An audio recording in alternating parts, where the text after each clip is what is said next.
Gouvernement de cohésion nationale, vous le savez, c'est depuis hier soir que cette nouvelle équipe gouvernementale a été connue. Analyse donc dans ce grand journal, c'est d'ailleurs l'unique dossier du jour.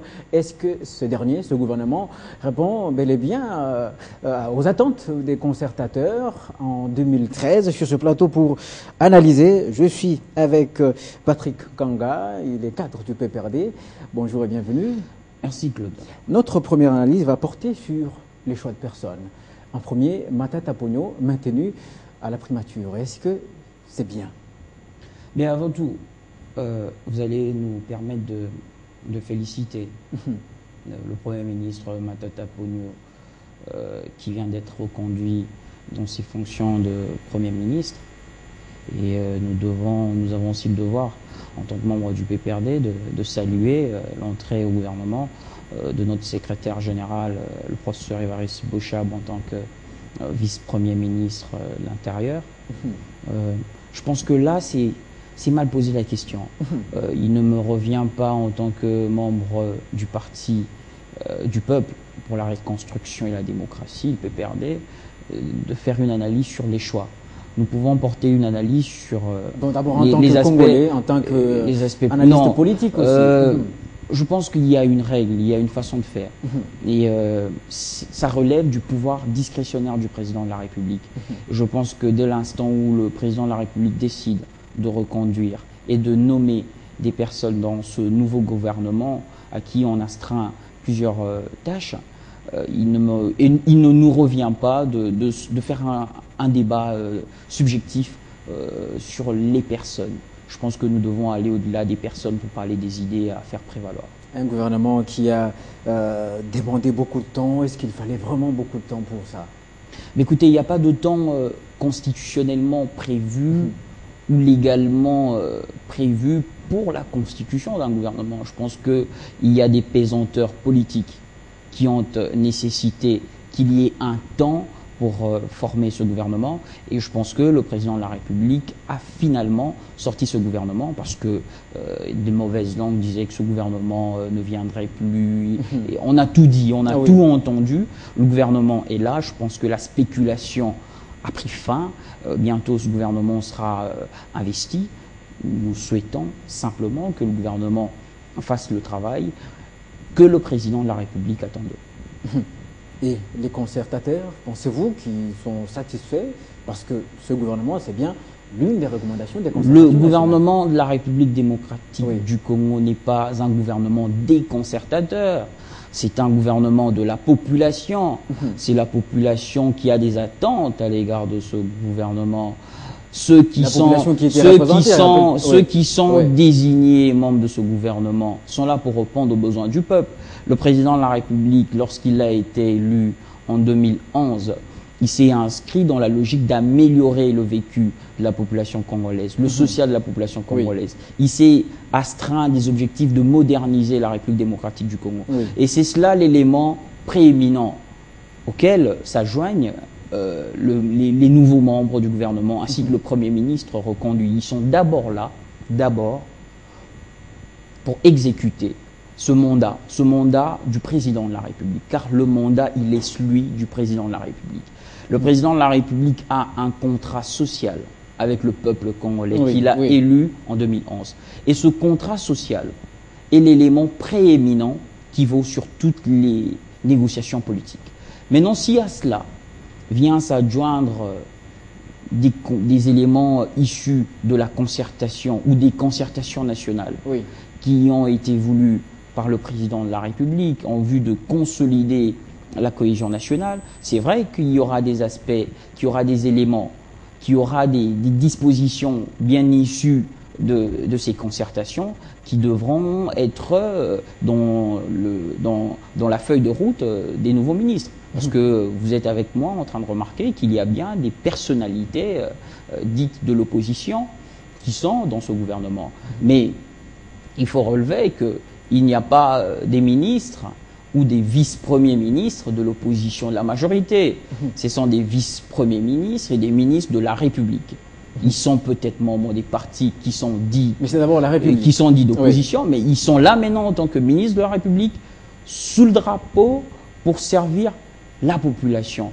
Et ce n'est pas une première parce que le président de la République a toujours été prédisposé à travailler avec n'importe quel Congolais qui partagerait avec lui la passion du Congo.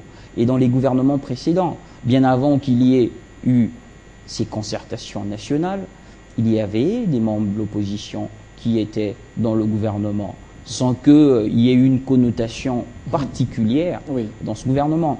Donc nous félicitons aussi les membres, les membres des partis de l'opposition qui sont aujourd'hui ministres de la République, ministres du peuple, ministres de la population, qui aujourd'hui vont mettre leur intelligence en synergie pour aider le président de la République à exécuter, à réaliser son mandat. Ça ne va pas casser... Ce mandat est le mandat pour le peuple. D'abord le peuple, et c'est ce qui est toujours en présence dans la tête du chef de l'État. Ces entrées ne vont pas casser ce rythme qu'avait déjà imposé, si je peux dire ainsi, le Premier ministre? Wait and see, c'est ce qu'on dit, c'est ce que disent les Américains. Dans les us et coutumes républicains, lorsqu'un gouvernement vient d'être remanié ou fraîchement institué, on lui donne 100 jours. C'est en déayant les 100 jours qu'on peut juger sur l'efficacité d'un gouvernement. Ils ne sont pas encore investis. Bientôt, ils seront investis et on verra après les 100 jours ce qu'aura été l'efficacité de ce gouvernement. Nous ne pouvons pas faire un jugement hâtif, un jugement d'a priori, sans pourtant respecter les us et coutumes du fonctionnement républicain. Et maintenant, quels sont les défis? Quels sont les défis de ce gouvernement? Mais les défis, d'abord, il y a des défis traditionnels à relever. Il n'y a pas que les défis politiciens. Il y a d'abord les défis qui sont en phase avec les besoins du peuple. Parce qu'il faut bel et bien garder le rythme déjà, parce que les choses évoluent. Bah oui. On a beaucoup d'actions enregistrées. Bah oui. Mais rien ne vous dit que ce rythme sera anéanti, d'autant plus que ceux qui sont là ne sont pas de novices en politique, c'est des gens avec une carrière avérée, avec un professionnalisme avéré. Donc nous n'avons pas de crainte. S'il faut faire des analyses a priori, nous n'avons pas des craintes quant à leur professionnalisme à travailler pour la chose publique. Donc ne nous figeons pas dans des analyses hâtives, attendons les 100 jours et après nous allons voir ce que c'est que l'efficacité de ce gouvernement. Les défis, il y a plusieurs défis. Il y a d'abord des défis traditionnels qui sont astreints à la République démocratique du Congo. Il y a des défis de développement, il y a des défis sociaux, il y a des défis de sécurité. Notamment l'émergence de cette classe moyenne. Il y a l'émergence. Tout cela sont des défis auxquels s'astreint que veut relever le président de la République. Et je pense que l'équipe qui vient d'être instituée, l'équipe qui est aujourd'hui autour du Premier ministre Matata Ponyo, sera à même d'aider le chef de l'État à réaliser son projet. Mais aussi la paix sociale. Est-ce que vous pensez que cet attelage politique pourra favoriser cela? Je pense que la paix sociale se travaille au-delà de l'institution d'un gouvernement. La paix sociale, c'est un travail de tous les jours. Et je pense que toutes les personnes qui sont dépositaires du pouvoir public sont appelées à travailler tous les jours pour garantir cette paix sociale. Il n'y a pas que les ministres, il n'y a pas que le Premier ministre, il n'y a pas que le président de la République. Dans un pays tel que la RDC, avec un régime semi-présidentiel, avec une forme aussi régionaliste que veut notre constitution du 18 février 2006, les gouverneurs ont aussi une part de responsabilité.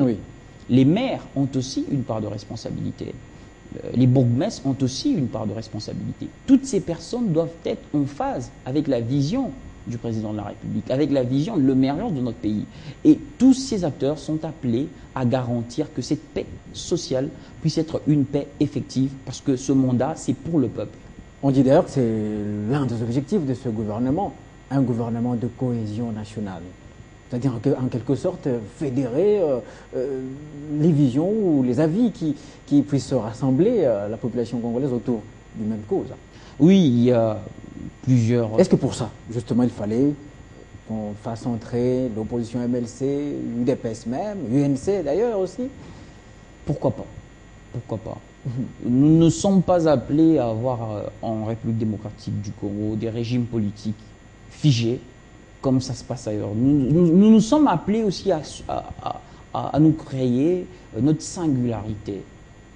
Si PPRD travaille avec l'UDPS, le MLC, l'UNC du président Kamere,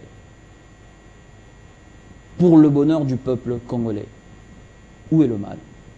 Où est le péché originel? C'est pas fragiliser l'opposition? Non, c'est pas fragiliser l'opposition, c'est renforcer la cohésion du pays, pour le bien du peuple, pour le bonheur du peuple. L'opposition, ce n'est pas une nature, ce n'est pas un état d'esprit. On y est lorsqu'on a des idées qui ne sont pas en phase avec celui qui est en face. Oui. Mais dès l'instant où chacun peut arrondir ses angles, pour le bien du peuple, où est le mal? Où est la faute? Donc pour vous, ça va de soi? Ça va de soi. Ça va de soi. Pourquoi pas une singularité congolaise? Pourquoi pas? Parce que le but poursuivi, c'est de rencontrer les besoins du peuple. Les besoins qui sont des besoins énormes. Si toutes ces intelligences, au lieu de débattre, au lieu de donner des théories, des fois, qui sont difficiles à appliquer, viennent maintenant d'être responsabilisés pour travailler. On dit, monsieur, ok, toutes ces théories, tout ce que vous dites dans la rue, allez, faites. Faites pour le peuple. Que le peuple voie ce que vous pouvez faire pour lui. Où est le problème? Et vous pensez que ce gouvernement va assurer cette cohésion? Nous l'espérons et nous souhaitons bonne chance à ce gouvernement. Évitons avec les procès d'intention. Nous espérons que ce gouvernement va aider le président de la République à réaliser son projet pour le peuple congolais. Beaucoup de personnes, notamment dans l'opinion, attendaient peut-être qu'il y ait quelqu'un d'autre à la tête du gouvernement. Qu'en pensez-vous? Ben oui, c'était de leur droit de penser. La pensée, elle est libre. Tout le monde pouvait tout penser. C'était même un souhait pour ça. Tout le monde peut tout souhaiter. Mais maintenant, la décision est prise. Et voilà, il n'y a plus de spéculation. Voilà, Patrick Kanga, je reviens à vous après le rappel des titres de l'actualité. Le gouvernement de cohésion nationale est enfin là, après plus d'une année d'attente. Pas de surprise, Matata Ponyo est maintenu Premier ministre. L'équipe que Joseph Kabila vient de nommer comprend également cet opposant, le gouvernement dit de cohésion nationale, qui comprend 47 membres et l'une des recommandations des concertations nationales d'octobre 2013. Campagne orange des Nations Unies relative à la lutte contre les violences sexuelles. Le chef de l'État, Joseph Kabila, s'y est associé en tant que père de la nation congolaise. Il vient d'offrir à Patience, une jeune fille de 13 ans orpheline, victime de viol, des soins appropriés à l'étranger après 5 interventions subies à l'hôpital Ilf Africa de Goma. L'Institut du sondage Les Points vient de rendre public les résultats de son enquête en rapport avec le classement des personnalités politiques congolaises et mandataires publics qui ont excellé, mais également les événements qui ont marqué l'année 2014. Jacques Mbadou, gouverneur du Bas-Congo, vient en tête, suivi de l'entraîneur de Léopard, Florent Ibengue. Et puis ouverture ce lundi de la 5e édition du Salon international de la pharmacie au Congo, sous le thème « Les enjeux de la qualité des services dans les filières de soins face à la problématique de l'officine en RDC ». À ces travaux de 3 jours, plusieurs thèmes vont être exploités, suivis d'une table ronde sur la qualité des soins.